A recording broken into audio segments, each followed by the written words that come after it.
తమిళనాడులో జరిగిన సంఘటన బుల్లెట్ వేసుకుని వెళ్తున్నాడని చెప్పి కాలేజీలో థర్డ్ ఇయర్ అంటే బహుశా డిగ్రీ స్టూడెంట్ అయి ఉంటాడు. కాలేజీలో డిగ్రీ చదువుతున్నటువంటి స్టూడెంట్ని రెండు చేతులు నరికేశాడు. ఇది అమానుషానికి పరాకాష్ట. అంటే ఒక దళిత బిడ్డ బుల్లెట్ నడిపితే అంత ఆక్రోశం చెందాలా? ఇంకా సంఘంలో ఇంత వివక్ష ఉందా? ఇంతకుముందు ఉత్తరప్రదేశ్లో గుర్రం ఎక్కాడని ఒక పెళ్లి కొడుకుని చంపిస్తారు. ఇంకా హత్రాస్ లాంటి సంఘటనలు మనం చూస్తున్నాం. భారతదేశంలో ఇప్పుడు 77 సంవత్సరాలు అయింది స్వాతంత్రం వచ్చి, 78వ సంవత్సరం రావాలి. ఇటువంటి పరిస్థితుల్లో ఇటువంటి అమానుషిక సంఘటనలు జరగడం అన్నది అంటే దీని ప్రభుత్వాన్ని మనం నిందించలేం, కానీ సమాజంలో జరుగుతున్న పరిణామాలు చాలా తీవ్రంగా ఉంటుంది. ఎంత తీవ్రంగా ఉంటున్నాయంటే, ఒకటి సుప్రీంకోర్టు కూడా నేను ఖచ్చితంగా చెప్తున్నాను, ఒక పక్షపాత దృష్టితో ఎస్సీస్ పట్ల ఉంది. ఎస్సీస్ చట్టాలని నీరుగార్చి పనిలో సుప్రీంకోర్టు. ఇంతకుముందు ఫోన్లో దూషించిన నేరమే అన్న చెప్పిన సుప్రీంకోర్టు 10 మందిలోనే దూషిస్తే తప్పనేసి కొత్త భాష. అసలు అట్రాసిటీస్ యాక్ట్కి station bail 41 CRP station bail ఇస్తాం. అంటే వివక్షని సుప్రీంకోర్టు కానీ హైకోర్టులు కానీ వివక్ష తొలగించాలనుకుంటున్నాయా, వివక్షని ప్రోత్సహించాలనుకుంటున్నాయో అర్థం కాని పరిస్థితుల్లో సుండూరులో ఊచకోత జరిగితే నిందితుల్ని నిర్దోషులుగా విడుదల చేశారు. అక్కడ చనిపోయిన వాళ్ళు ఉన్నారు.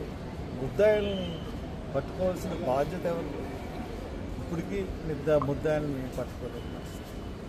ఈ సంఘటనల మీద ఇటువంటి తీర్పులు వస్తూ ఉంటుంటే ఆంధ్రప్రదేశ్లో కూడా చంద్రబాబు నాయుడు గారు నిన్న కూడా పట్టాభి అన్న అతను ఎస్సీ దళిత హత్యల గురించి వంశీ అరెస్ట్ విషయంలో ఆయన ఎస్సీ హత్యల గురించి, ఎస్సీల యొక్క అత్యాచారాల గురించి ప్రస్తావించారు. నేను అడుగుతున్నాను మీ గవర్నమెంట్ని, మీరు గవర్నమెంట్ వచ్చి 9 సంవత్సరాలు అయింది, మీరు ఉపయోగించుకున్నటువంటి కేసులు ఎన్నో కేసులు ఎస్సీ కేసులు ఉపయోగించుకున్నారు. డాక్టర్ సుధాకర్ నుంచి చీరాల కిరణ్ కుమార్ గారి నుంచి ప్రతి ఒక్క కేసు, శ్రీహాలత కేసు గురించి ఏ కేసులో అన్నా సరే మీరు రీఓపెన్ చేశారా? ఇక్కడ మలకపల్లిలో ఉన్న గడ్డం బుల్లయ్య కేసు కానీ లేకపోతే ఏ కేసు అన్నా సరే మీరు రీఓపెన్ చేశారా? మీ తెలుగుదేశం దాడి ఆ కేసు గురించి మీరు కింద మీద పడిపోయి ప్రత్యర్థుల్ని ఇదిగా చేస్తున్నారు. అలాగే ఆ విషయాలు తప్పితే మీరు పగ తీర్చుకోవడానికి చట్టాన్ని వాడుకుంటున్నారు తప్పితే అన్యాయం జరిగిన దళితుల కేసులు ఒక్కటన్నా రిఓపెన్ చేశారా? ప్రభుత్వాలు ఇలాగ చేస్తూ ఉంటుంటే సమాజంలో ఎస్సీల పట్ల వివక్ష అన్నది ఎలా పోతుంది? వివక్ష పోవాలంటే ప్రభుత్వాల్లో చిత్తశుద్ధి ఉండాలి. మీరు పథకాలు ఇవ్వడం కాదు, పథకాలతో పాటు వివక్షతని పోగొట్టే